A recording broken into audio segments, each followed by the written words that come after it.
And good morning. Welcome to the Citizen Sports Blitz, brought to you by Velocity Sports Performance in Peachtree City. I'm Mike Boylan, sports editor for the Citizen newspaper. With me, as always, staff writer Kevin Wandra. Good morning. We covered two games last night, one apiece, and we also have information on the other games. There's a lot to talk about, so let's just get started. Kevin was at the Stars Mill victory over Westlake. Tell us about the game. What'd you see? Home opener for Stars Mill. They defeated Westlake, a then undefeated Westlake team, 16-7. Very impressive performance for Stars Mill. In the first half, neither team scored a touchdown. Sam Martin kicked 2 field goals to make it 6-0. Third quarter, Sam Martin kicked another field goal. Both teams still looking for a touchdown. In the fourth quarter, it finally came. Westlake's Devon Babb scored on a 3-yard run to slash Stars Mill's lead to 9-7. Stars Mill, fourth quarter, Matt Sweat delivered the knockout blow, a beautiful 47-yard touchdown pass to Dan Ellis. Dan Ellis is such an exciting player for them. He kind of reminds me of former Jet standout Wayne Corbett and current Patriots standout Wes Welker. He's fun to watch. Got to give a lot of credit to the Stars Mill defense. Goal line stand in the first half. Late in the fourth quarter, Ken Jackson, looking very much like Ronnie Lott, my favorite player of all time. 3rd interception in 3 games. And also credit goes to their kicking game, which was outstanding last night. It was by far their best game of the year. Defensively, was that their best game that you've seen them play? Without any question. It was outstanding. An outstanding performance, limiting a very potent Westlake offense to only 1 touchdown. In that game, like you said, by the half it was pretty close. I mean, there was only the 2 field goals for Stars Mill, so. Right. Okay. Anybody else stand out for you offensively? Do you think they have the momentum that'll carry them next week? Do they look sharp to you now? You saw them play the week before, so. Well, Matt Sweat did a great job of directing the spread offense for Stars Mill. I brought up Dan Ellis, outstanding receiver for them. They played Parker DuPont on offense last night at running back. He ran very hard for them. I think their offense is coming around. I really do. But you look at them this year, they're following wins with losses, so hopefully they could put 2 wins together. But they definitely looked really good last night. Well, unfortunately, I can't report the same. I saw McIntosh play Banneker last night. They lost 20-0. I've been here 9 years, seen McIntosh play a lot. That might have been the worst game I've seen McIntosh play.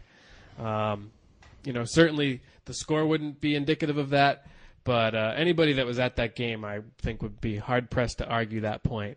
And Banneker wasn't that great either. The first 3 or 4 minutes of the game, there were 6 or 7 penalties from both teams. McIntosh fumbled the ball 3 times. They had a high snap on a punt that resulted in a turnover. They threw an interception. The offense looked lost. They had a couple of first downs, but nothing outstanding. I will give credit to the Black Swarm defense. That is for real. Their defense is much improved and really kept them in the game. Ricky Oski had a great game. He had a partial block of a punt, a bunch of tackles, a couple in the backfield. Dayon Epps blocked an extra point. Gavin Carlson blocked a punt. Ben Sims had an interception right after he threw an interception, which is something I don't think you'll ever see very often. So the defense was good. Gavin Carlson's name was being called out all the time. So you can credit the defense for playing a good game and keeping them there, but from the opening minutes, it did not look good for McIntosh, and it wasn't 20-0. That was a bad loss. Yeah, I received a phone call this morning, and someone told me McIntosh they really struggled last night. Do you think they're reverting back to their old ways? No, I don't. I think somebody made a point when I was leaving last night that they've had 3 emotional games in 3 weeks, and that they were due for a letdown. And I agree. It certainly looked like they were just flat from the get-go. They really didn't have a chance to. They had a couple of first downs and they'd have some momentum, but they weren't really driving the ball. There was never a sustained drive. They have a week off now to get their head back on straight, and then they're going to go and play at Stars Mill. It's a tough game to come back to, but now they have something to gear up for. And Stars Mill better look out, because when they have a lot of time to prepare, you saw what happened with Sandy Creek. And the defense did play well, so there you go. We're going to take a quick break and come back and talk a little bit more about the games from last night, so stick around. Velocity-trained athletes, from beginners to professionals, are getting maximum results with scientifically advanced performance training. Visit www.velocitysp.com/PTC for more information. For rising senior and junior athletes, Capture the Play is offering online student profiles to assist you in your college recruitment process. You can visit them online at www.capturetheplay.com. Welcome back to the Citizen Sports Blitz, brought to you by Velocity Sports Performance in Peachtree City. Now, here's a game that neither of us deemed worthy enough to go to, I guess. No, we had seen Whitewater.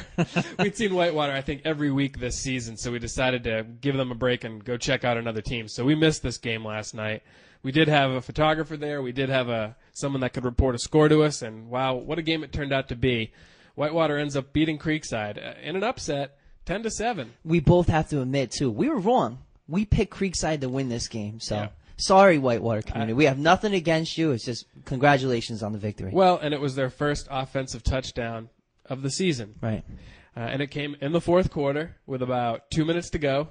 David Bird, quarterback sneak, puts the ball in the end zone. And that came right after, and they got a big turnover to get that ball there. Right. That's what it was. I'm sorry. Fourth down. It's 4th and 5. They go out for a field goal. They fake it. Chase Penland gets the first down, and then Bird gets the quarterback sneak. And that really seals the game for them. Creekside gets the ball, 2 minutes to go. Ian Parsons intercepts the ball. I guess one of 2 interceptions late in the game. Right. And that's what gives them the win. So Whitewater, 10-7. And then yet another field goal from J.C. Jennings early in the game. The kid's a scoring machine for them.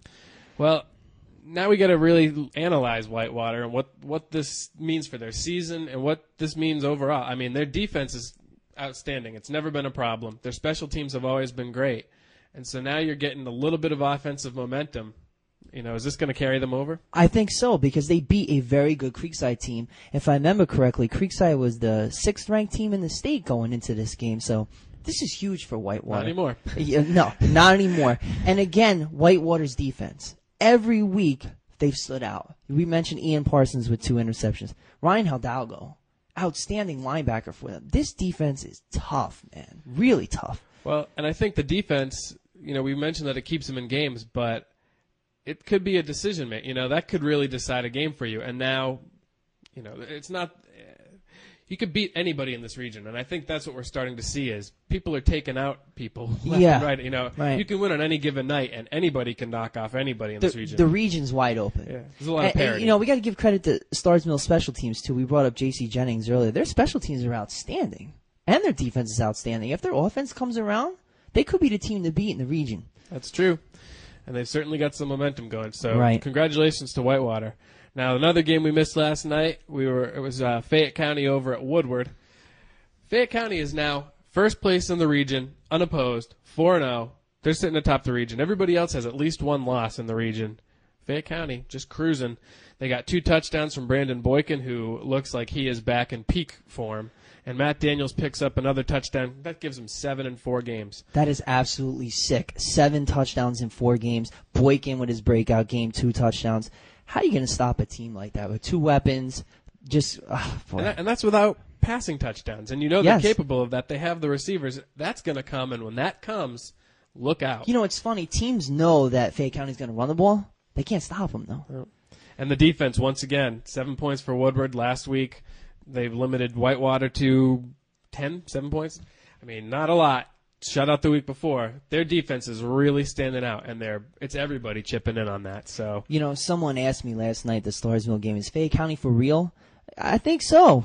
I really do. Only undefeated team in the county. Who would have thought that coming into the season? I don't know. I don't know that I thought that was going to be. And certainly with the game next week, they have a very good chance to stay that way. Yes. Now, the last game we have to talk about is Our Lady of Mercy versus Towns County.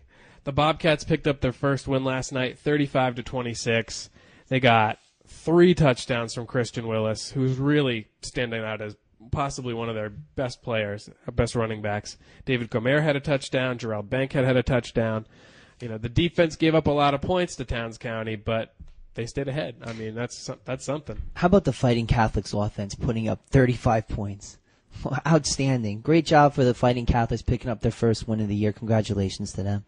And I know they're excited. Next week they're at home and they face another winless team. They play Mount Zion Carroll, so there's a chance that they could pick up 2 wins in a row. And I don't think that's ever happened in Mercy history. Can you say 2-game winning streak? I'm sure I'm sure Coach Brian Pinnabell is thinking about that and has visions of sugar plums dancing in his head. It's not even Christmas yet either. Well, that's about all the time we have covering these games, so thanks for tuning in. Thank you.